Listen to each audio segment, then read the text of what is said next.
It's my great pleasure to introduce a friend, somebody Kaizen Institute considers as a friend, and that's Deborah. So a round of applause for the lady who has been very kind to not only accept our request to come and be the opening keynote, but she's also highly qualified to do this. She carries a lot of experience, and I was just mentioning to somebody this morning that she's like a bundle of energy, with your permission. And wherever she goes, and she goes to a lot of different places, it's very difficult to track her. We should implant a GPS on her so we know where she is going. She was in Bangalore for 2 days, and I'm told tomorrow early morning, she's flying back to Seattle. She's based in Seattle, that's what I'm told. So it's my pleasure to introduce Ms. Dahl. Deborah is right now with GE Digital, based out of Seattle. And GE Digital is, she's one of the product team leaders working on something very intoxicating, which is called OPM. Hang on. I'm not talking of drugs here, but OPM is Operations Performance Management. It's a digital platform, she'll be talking about it, which is being put together, which will bring in a lot of these great ideas and practices like digital Kaizen, supply chain, circular economy, etc. She's more qualified to talk about this. And that's the, OPM is the product that GE Digital is working on, pushing, and also I think promoting it already with the industries. She's been, working in putting this together as the lead of the product development team. And before working with GE Digital, she was with the Bill and Melinda Gates Foundation. In fact, that's where we had an opportunity to meet her. And the Bill and Melinda Gates Foundation, as you all know, is a private foundation started by Bill and Melinda Gates.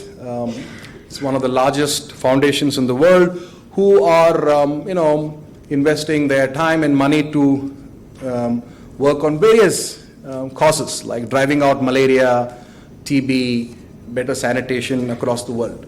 So Deborah was working with the foundation, and she was responsible for, she built a 100 million global supply chain portfolio at the Gates Foundation, and also worked with a lot of different countries, about 17 countries across Africa and Central Asia for the foundation. She did some excellent work there. And before she went into the Gates Foundation, she was with the parent. She was with Microsoft for several years, and she was part of their retail store supply chain. And essentially, she's a supply chain artist, if I can use. And she's promoting now circular economy in a big way. So if you go on Google and type her name, you will see a lot of interesting stuff that she's pushing in different new creative ways to get the attention of the world. Needless to say, she's she's got qualifications in business management and a master's in supply chain and operations from the University of Liverpool. So please put your hands together. Warm welcome to Deborah. Thank you very much, ma'am.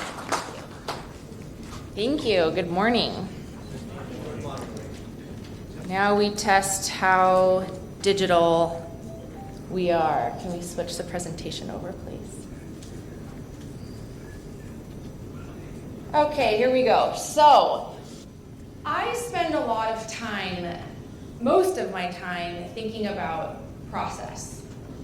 The process of manufacturing an item, the process of improving teamwork, processes through the supply chain, sometimes the process of planning a vacation. And in process, of course, we have value and we have waste. And of course, we all look at ways to increase the value and decrease the waste. We're all on the same page here.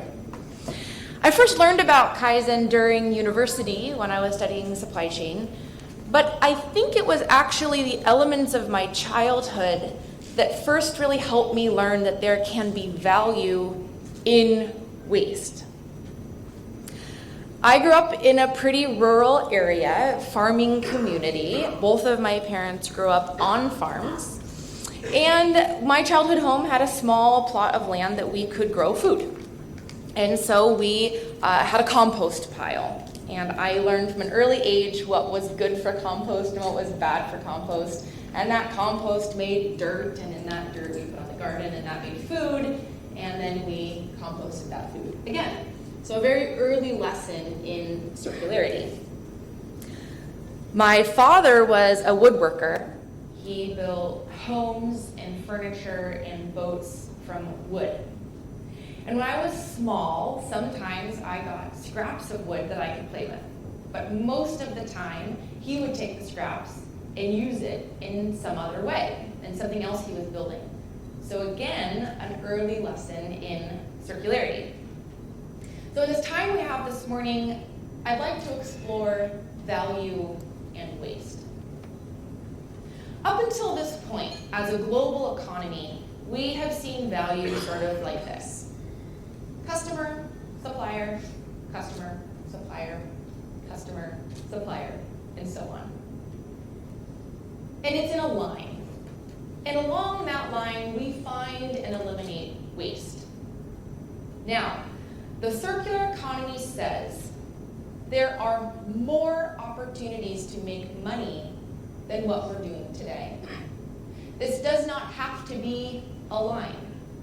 It can be circular. It can be loopy. The circular economy says there is more value to be had. Today we have waste. Tomorrow we'll have value. So what is the circular economy? I'd like to tell you a story about circular economy, hopefully interesting, and you can take away some tidbits.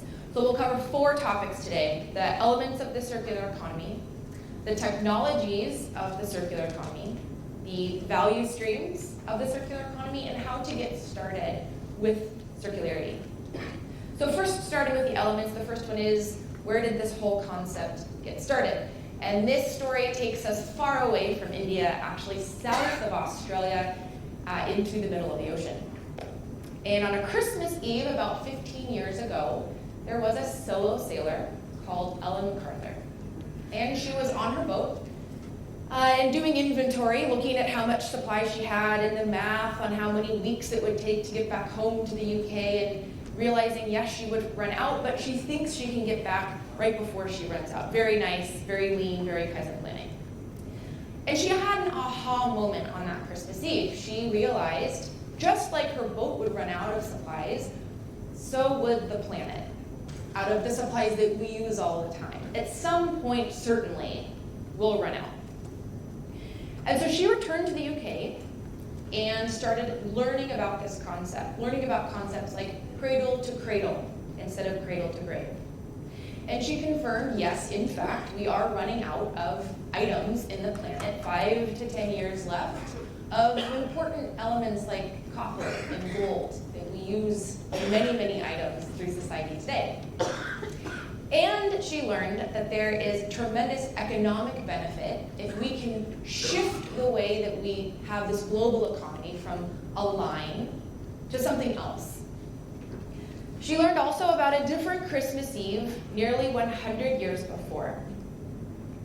This is Geneva, 1924. And somewhere on some side street here, there is a meeting of business owners. They had a big problem, enough of a problem that they met on Christmas Eve. Their problem was they all made the same product, and the product was lasting too long, and they weren't able to make enough money. Any guesses on the product? You know the answer, but Note already gave the answer. All right, the light bulb. So, light bulb manufacturers at the time had developed the technology in 1924 to have a light bulb last 2,500 hours. It's a very long time. And while lighting was picking up in popularity, it wasn't popular enough to have enough inventory turns to make any money. So that day, notable, the first day that we know that planned obsolescence became the way of the economy. So instead of 2,500 hours, the business owners agreed to cap the life of a light bulb to 1,000 hours.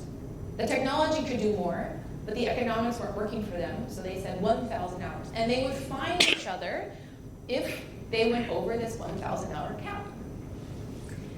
This meeting on this Christmas Eve came just 2 years after Henry Ford coined the term mass production. And since then, for about 100 years or so, we've had what's called the linear economy. And we've been getting very, very good at this model. We take from the planet, normally starting with a mine. We make an item very efficiently. Manufacturing has become quite good over the years, as you all well know. And then when we're done with it, we waste it. We typically throw it away. Now, this economy has served us very, very well. The middle class has been increasing, more disposable income, populations are becoming healthier. It's been quite tremendous in many ways. Something else is interesting, mass ownership. So with this growing middle class, more people can afford to buy more items. But we're also finding a downside. If everybody owns items, those items aren't used as often as they could be. There's value still left remaining. And now we know, for example, we can take an Uber across town instead of buying a car. So maybe instead of a car, we're actually wanting to buy transportation. We can take a look at this type of an example from my world, from industry. A few years ago, GE realized that actually airlines don't want to buy and maintain engines. That's not what they're really good at. They're good at moving people. So instead of selling an engine, GE developed a model where we sell flying time. And I think our colleague from Ethiopian Airlines can attest to how difficult it is to keep airplane engines working very well. So instead of selling the engine, we sell flight, essentially. And it's on us then to maintain the engines, make sure they're running, make sure they stay on the plane. It's very costly if we don't do this properly.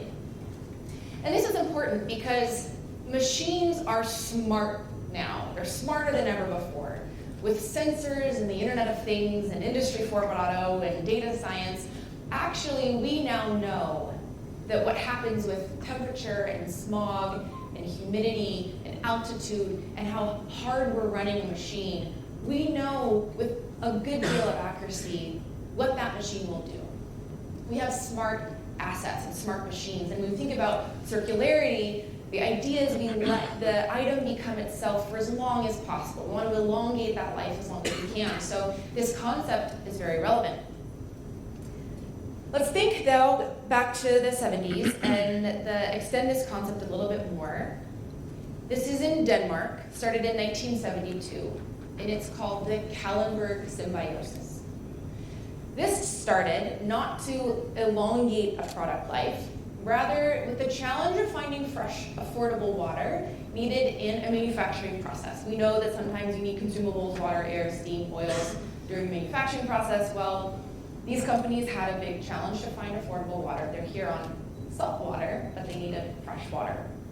So how it worked is one factory set up and would exchange the water to the next factory that was right next to it and exchange the water to the next factory, and so forth and so on. And over time, they realized actually they could exchange other resources as well. This is called industrial symbiosis. And it looks something like this. This is still running today. This is reflective of today-ish how it works. So you can see the type of companies that are there. And you can see that in addition to water exchanges, there's energy exchanges, so that could be heat runoff for power itself, and different materials being exchanged. So this concept of an industrial symbiosis, they can swap materials, which lowers their costs. They're also not paying to dispose, and that also lowers their cost. So as a group, they're saving $100 million a year, which maybe doesn't seem so much for some of these companies, but it's still $100 million a year. So here's the underlying concept of the circular economy. We can exchange materials, and we start to separate these out. So they're not co-located, they're regionally located, but materials can still be exchanged. So the types of materials, there are two.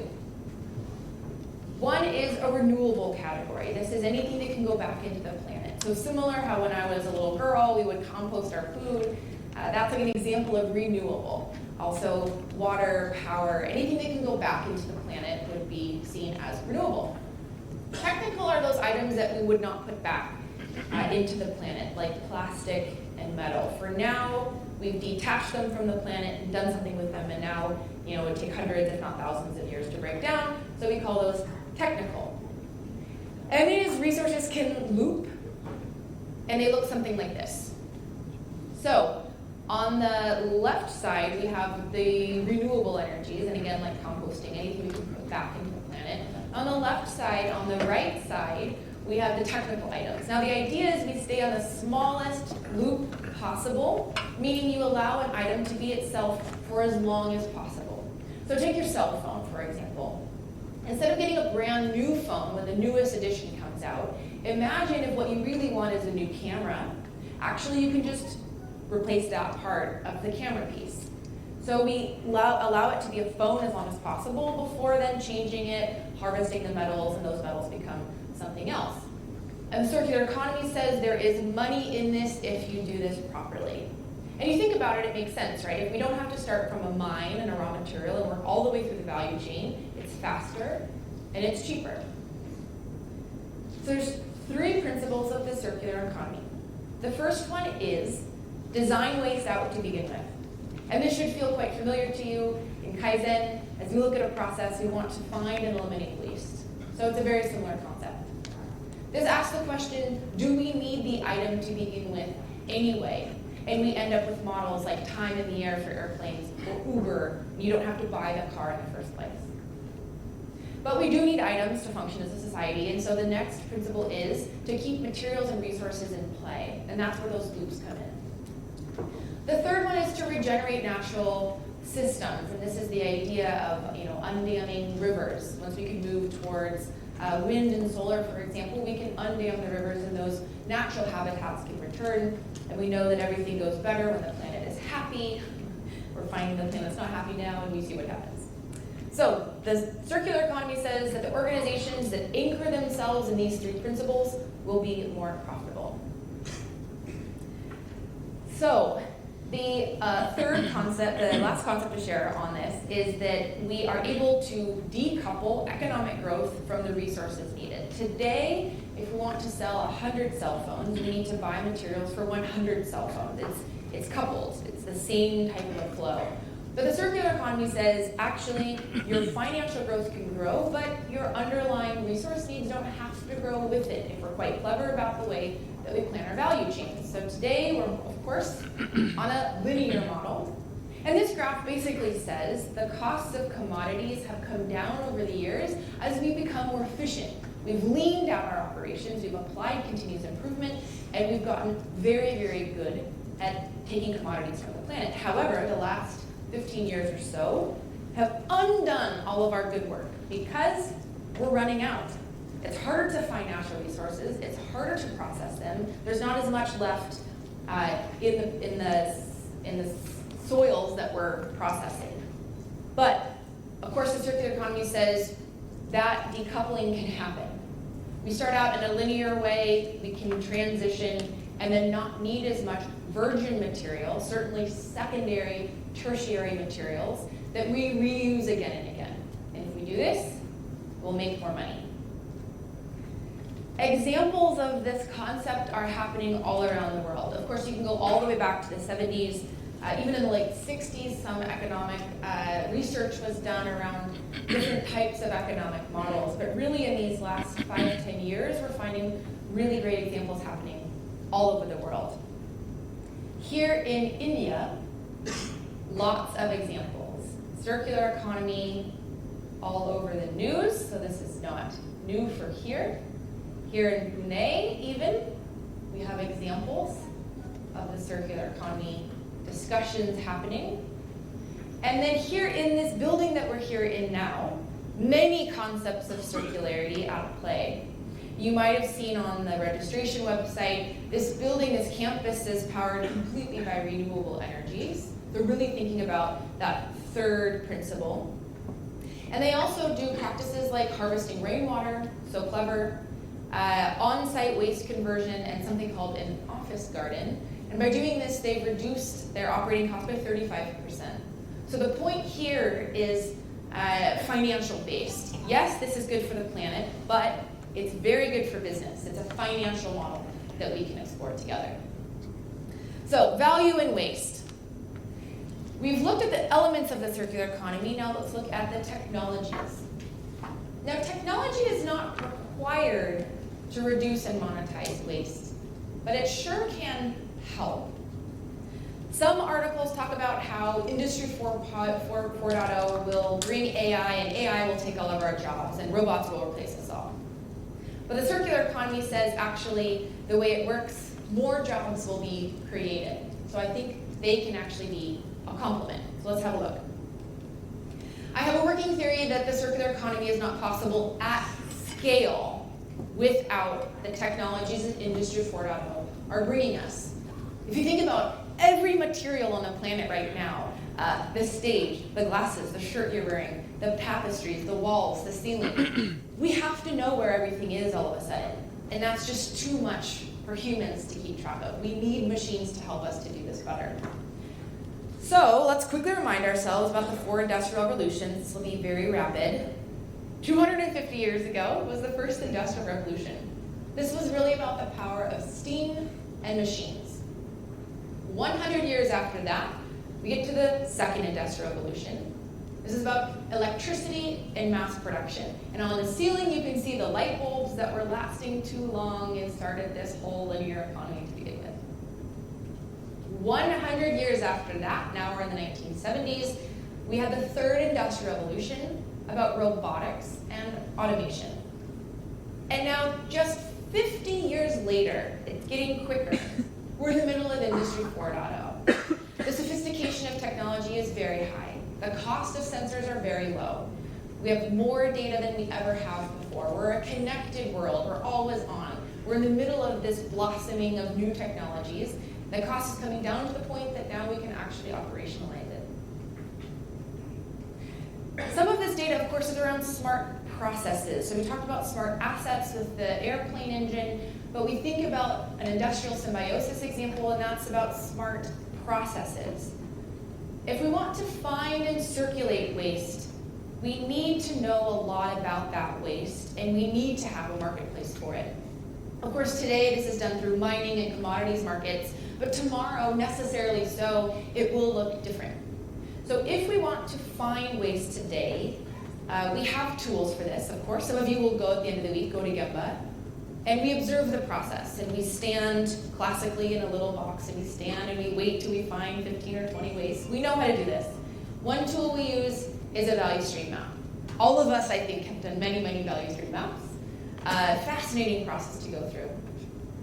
We wonder, after we go to Gemba and see the process, see the waste, and create this value stream map the first time, we wonder, is there another way to make our improvements easier? And we, our team at GE Digital, think that there is. We think that you can complement your Gemba experience with a digital value stream map. So what can a digital value stream map do that a traditional one doesn't? First, let's flip. What a digital value stream map cannot do is see the Gemba. So you have to go necessarily. You have to go as a human with your eyes the first time. But, you know, they're normally 10 meters long and many sticky notes and maybe 200 Kaizen bursts, and they start to be kind of difficult to manage to. And the moment you finish it, of course, the data is no longer relevant because now the process has changed, the bottleneck has shifted, your resources are different. So if we think about a smart process, and you think about a digital value stream map, it can find waste in real time. It can identify not only the bottleneck right now, but all possible bottlenecks in your process. We can filter the information, so you can zoom in and zoom out. You can look all the way down at a sub-cell process with a few machines. You can zoom all the way out across your value chain, and you can start to see how the value chain is connected to each other. You can filter out information. Maybe I only want to see the money I'm spending on electricity. So I filter everything else out. I only want to see electricity flows and electricity waste. And the digital version allows us to have this different type of experience. So if we flip this concept upside down, we think about value stream mapping is about mapping value and who determines value but the customer.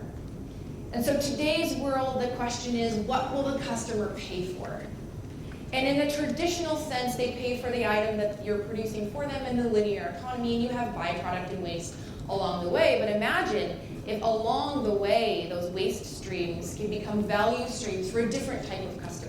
So you have new customers, new types of value, and the value stream map can flip. And you can actually see the waste that becomes value. We've been testing this concept with some of our GE business unit friends in aviation and healthcare and power, and to see how we can extend a traditional value stream map and the Excel versions that, of course, we all use today. So, one note on AI taking our jobs. I thought it was funny when I went to look for these. Actually, they're mostly about Americans.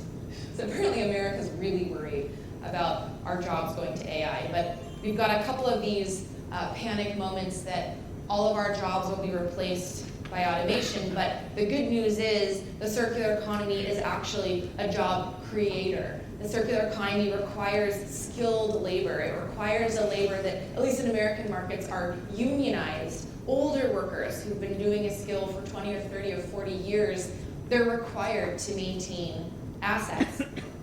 The circular economy says this decoupling that we talked about is good for all of our jobs. We can all get more work done. There's an economist who started studying the circular economy, performance economy, in the 70s called Walter Stahel. He's written a couple of really interesting books. They're pretty rapid reads, actually.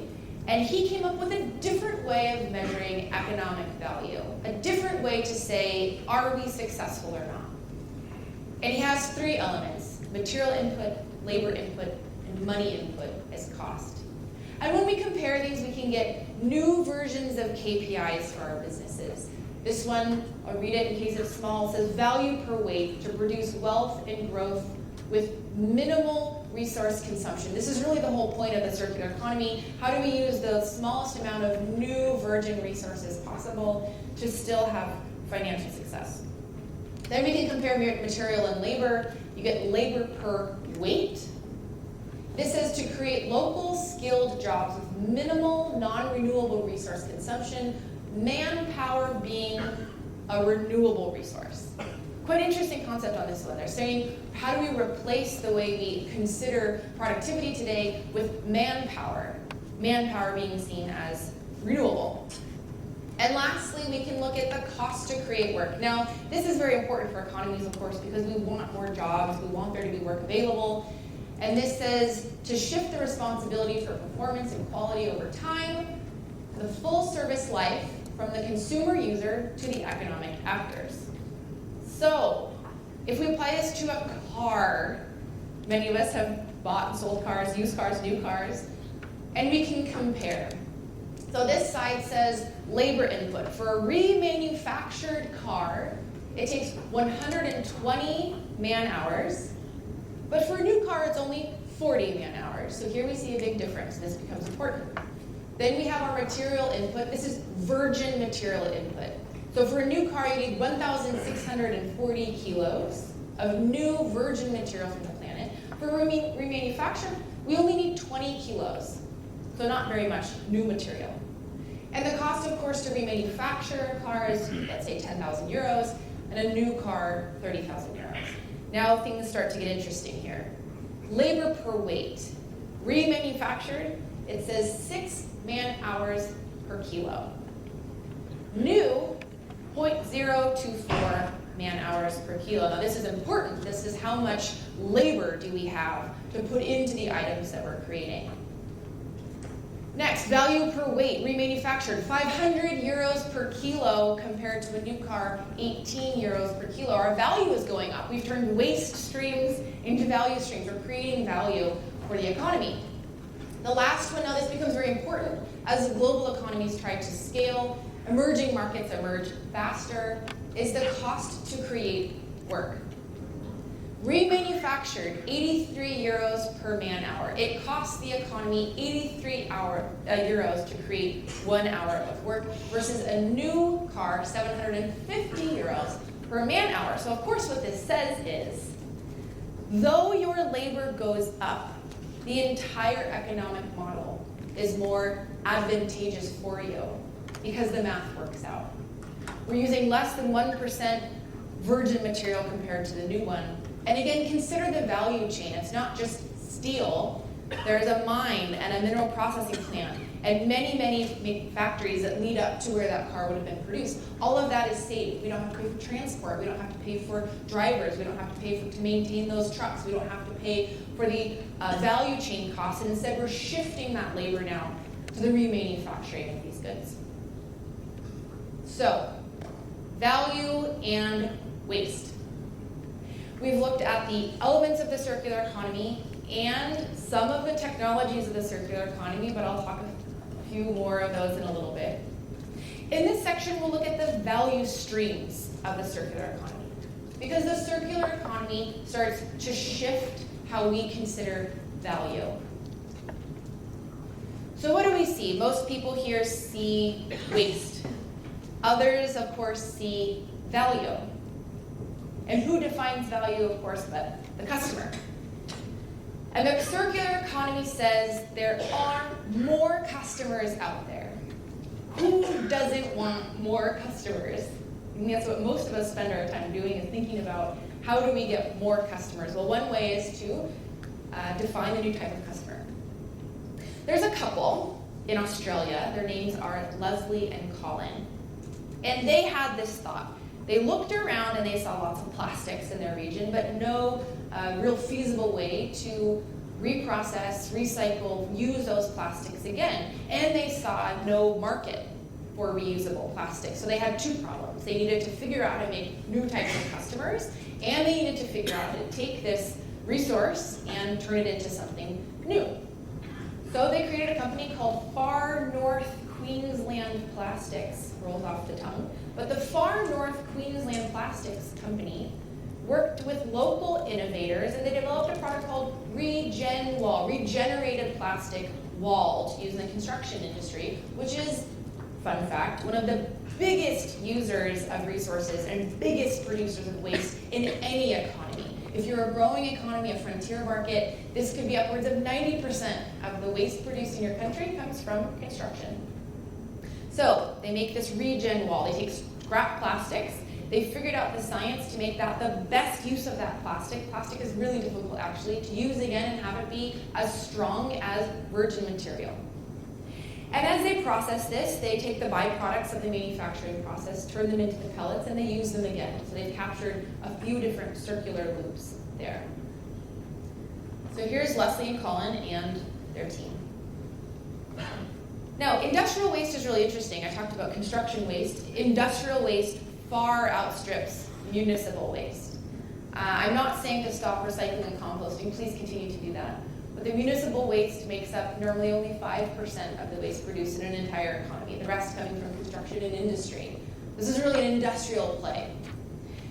In the United States alone, this has become nearly $60 billion business, selling industrial waste. So instead of paying to dispose of this waste, now clever business people are thinking, how do I sell this waste to a new type of customer and create a new type of value stream, because there are more customers out there. One of the most classic examples, once you start Googling the circular economy and finding Ellen MacArthur's website, that solo sailor from the beginning is now Dame Ellen MacArthur. She has a foundation. She is the foundation, the voice of circular economy now. Renault manufactures cars. And what they find is if they start with remanufacturing cars, it's actually more profitable than their new cars, for all the reasons we talked about on the triangle slides. And they're seeing their OPEX reducing. 80% reduction in energy, 88% reduction in water, 77% reduction in waste. That's a lot of waste reduced. And of course, again, while this is really good for the planet, the whole point here is there's money to be made. A few more examples. Google started remanufacturing and extending the life of the spare parts they use for their server farms. So of course we all use the cloud, but the cloud is in fact a physical place made up of servers. And this is actually really interesting when we think about the supply chain and the value chain. If you happen to be like me and sometimes have a bad habit of double storing your family photos or double backing up your documents on your cloud drive just in case something happens, that's really not great, because what that ends up doing is having double the servers, double the spare parts, double the power, double the maintenance, double the drivers, double the staff. So the cloud is a real place. Google has said, okay, let's extend the life of these servers as long as we can. Now this is really complicated because the pace of technology is so fast that they're wanting to use the latest and greatest technology to make this cloud as efficient as possible. So they're able to remanufacture, refurbish the parts in these server farms. And when a server has outlasted its stay in Google, maybe it's not quite as fast as they need it to be, they actually sell those off in a B channel, which is great, because it remains to be a server. So they've given it to somebody else at a discounted price, and that company can use it as well. This is Haiti. Haiti has a unique problem, as we all know. They get hit with lots of natural disasters, and every time one happens, they lose any semblance of clean drinking water that they had to begin with. So the world is very helpful when we ship them pallets and containers and shiploads of bottled water. Haiti's an island. There's nowhere for that waste to go, and so we end up seeing big piles of bottles like this. But Haiti thought, surely there's a customer out there. Surely there's someone who can see value in this waste. Sure enough, HP, computers and printers, have made a contract with the government of Haiti to take this plastic and chip it into these chips, and they use this to make printer ink cartridges. And actually, HP is quite interesting because they've made a model now that says that's really thick plastic in a printer ink cartridge container. And actually, you can just drop it in the mail to us and we'll send you a new one. And actually, we'll do one better. We'll send you a new cartridge because we know when you're going to run out because your printer is smart now. So we're watching your ink levels and we'll send you cartridge ink before you even knew you needed it and just put the old ones in the same container and send it back to us. Perfect. We'll reuse them again. So they're both taking plastics from the ocean and also reusing the plastic of the cartridges themselves. You've probably seen this now. We can get shoes, hats, gloves, mittens, leggings, dresses, shirts out of ocean plastics. Everybody's hopping on this. I look at this perhaps in a different way. I see the ocean now as our new mining center. So in reality, we're mining the ocean for plastic. So Adidas isn't really going out and finding the ocean plastic. They're working with somebody else to do this. And now we see the emergence of a new type of company that's almost like secondary material as a service. I'll go out and find you ocean plastics, Mr. Company, and you can put it on the front of your bottle here, very made with ocean plastics, and your consumers will be very happy, and you'll be very happy. And the idea is that the underlying plastic will be cheaper. The markets are not there yet. It's still more expensive in many cases for secondary materials, but thankfully we have these large multinational companies like Procter & Gamble, Unilever, Henkel, who have teams of scientists looking into making this more economically viable. Another example is from our friends at Ford. Every Ford vehicle has 300 pounds of plastic. And so they thought there must be another way. They would be the new customer. There must be a new value stream. And they started looking at how they can make plastics, and you can make plastics actually from just about anything that's biological in nature. And so they started looking at other manufacturing processes with a lot of byproduct and waste from producing something that's from the earth, and they found Heinz ketchup. So you think about ketchup and how much skins and seeds and stems from the tomatoes that are left over, many pounds, thousands of pounds left in a year. And so they got together with a few others who need a lot of plastic, and they've done bio-research on this. I recently had a conversation with Starbucks. They're just down the street from me in Seattle. And they're looking at how do we really double down on our resources. So you go to a Starbucks and you get a coffee, And that coffee is made from the bean because that's the best way to have it. But then the bean is steeped and now you have the coffee grounds. And they have millions of pounds of coffee grounds that they throw away.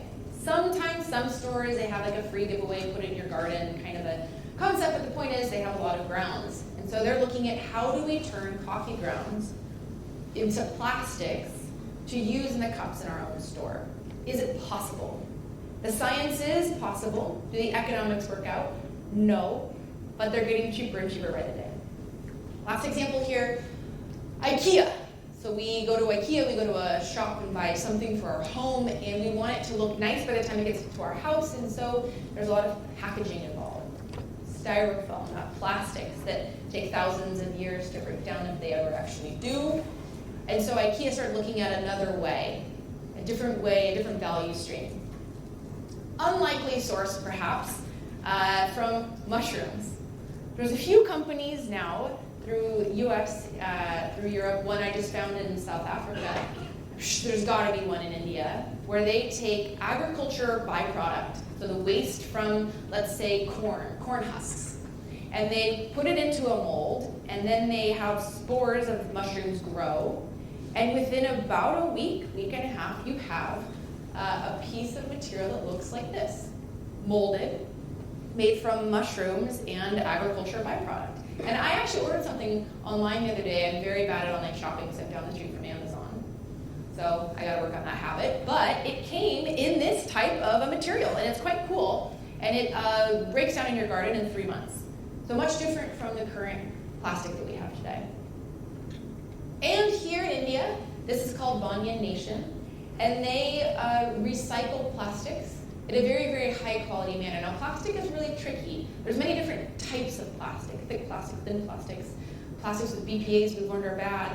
And it's hard to remanufacture those into a quality that's the same as like new plastic. But they found a way. They call it better plastic. And it's comparable in quality and performance to virgin plastics. And they've even included a data platform, an intelligent platform, to integrate thousands of recyclers together. And we'll talk about why this is so important. This slide basically says there's a lot of money here.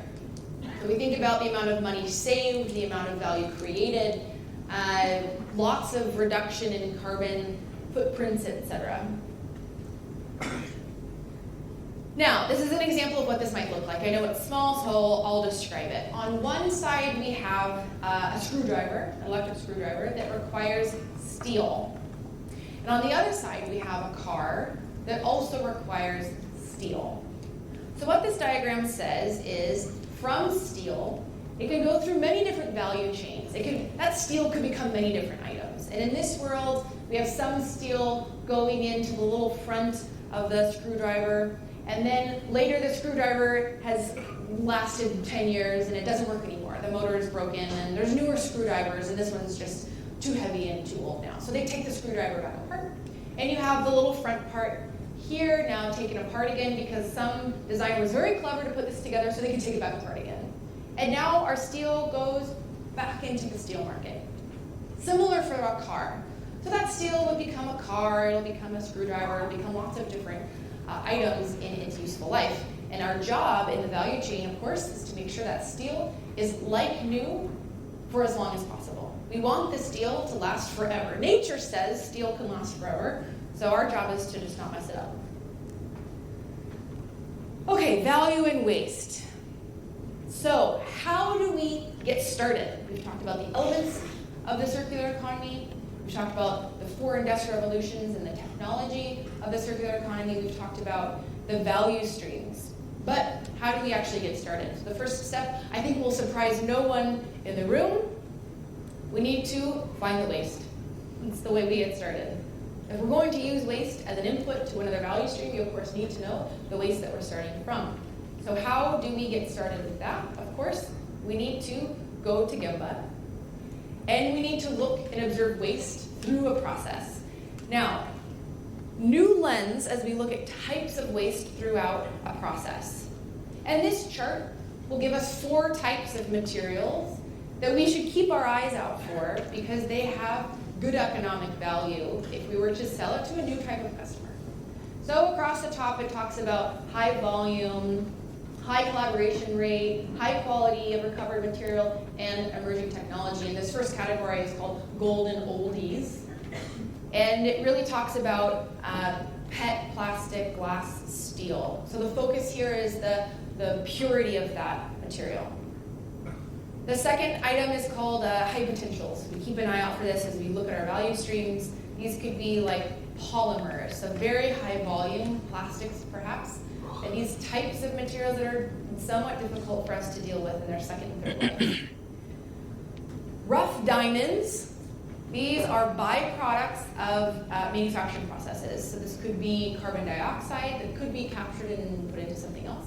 It could be food waste, for example. It could be coming from the Heinz ketchup line to become plastic. And then we have what's called the future blockbusters, innovations, space for innovation in a value stream. So how do we shift this idea? Something like 3D printing, super cool. HP, I'll use them again as an example. What they're doing now is inside their factories, on an HP 3D printer, they print spare parts on demand. Why keep inventory of all these spares? We never know what we're going to need. Inventory is my favorite topic ever, if you want to talk about inventory. But they're saying, why buy up front? It's all made from the same materials. We'll just make it when we need it. Very lean. So we say, we think we can help with a value stream map here. We think we can apply digital value stream mapping. But again, remember, we would flip that idea. So value is determined by the customer. There's new types of customers. And so as we think about these waste streams, actually those now become value streams. So it's important for us to know where these materials will be, when they'll be ready, what quality they'll be in, what quantity they'll be in, so that we can sell it to these new types of customers. There's a concept called fugitive waste.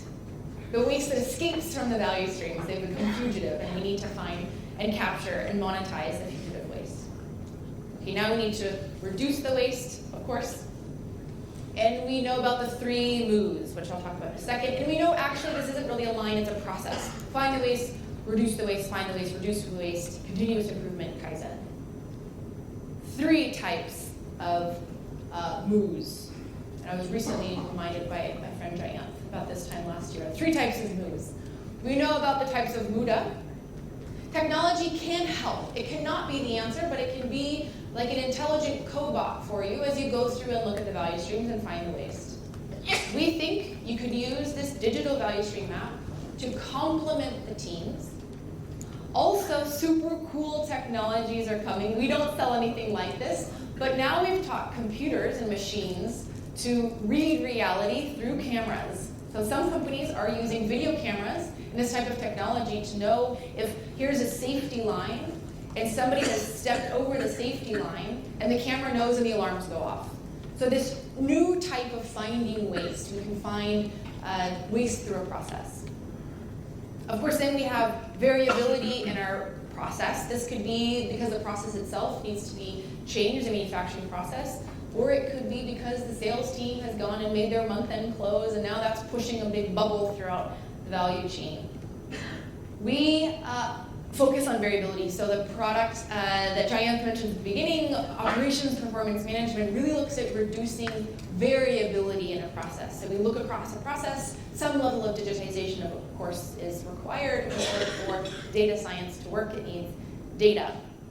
So as we look historically at what the performance of the process has done, we can predict, okay, here's your variability. So we think we have a solution for that. Last one, overburdening.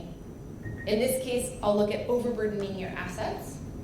And actually now this is a fairly well-developed market, asset performance management, really understanding the digital twin of an asset and predicting, like in that airplane engine example that I gave. So we can reduce waste. Now though, we need to predict. So now comes math and technology.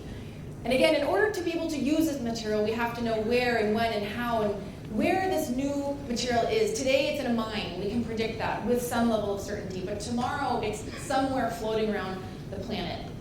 And we can use digital twins of an asset or of a process.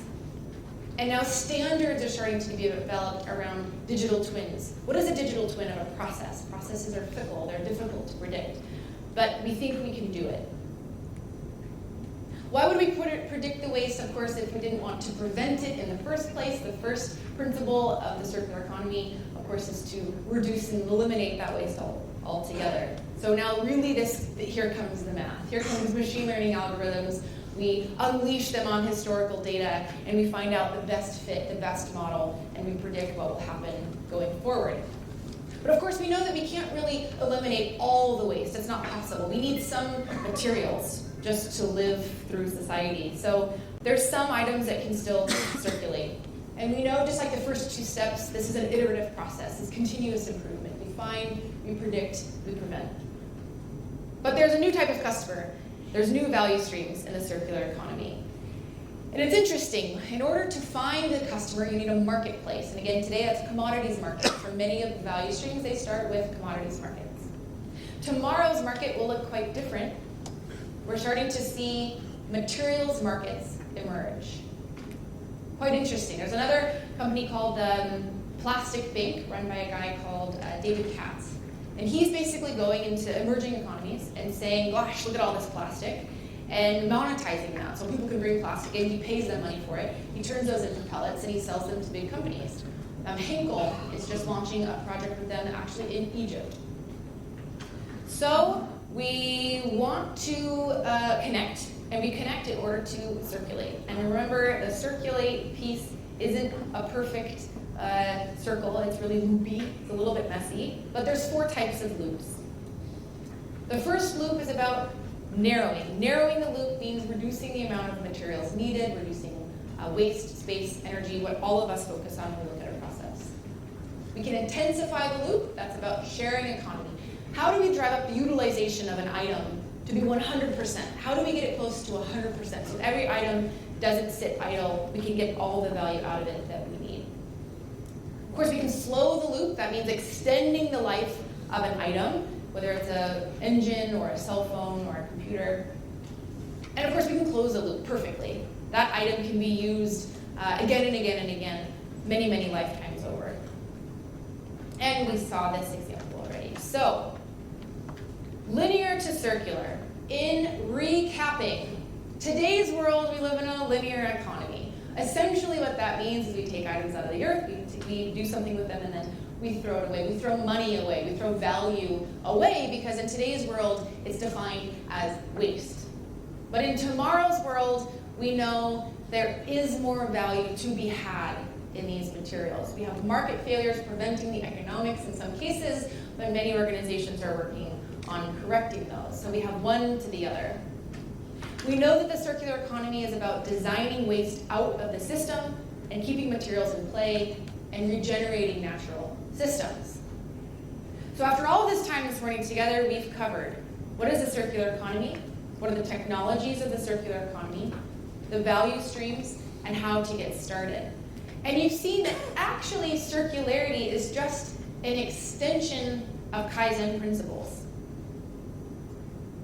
And that waste still has another life left in it.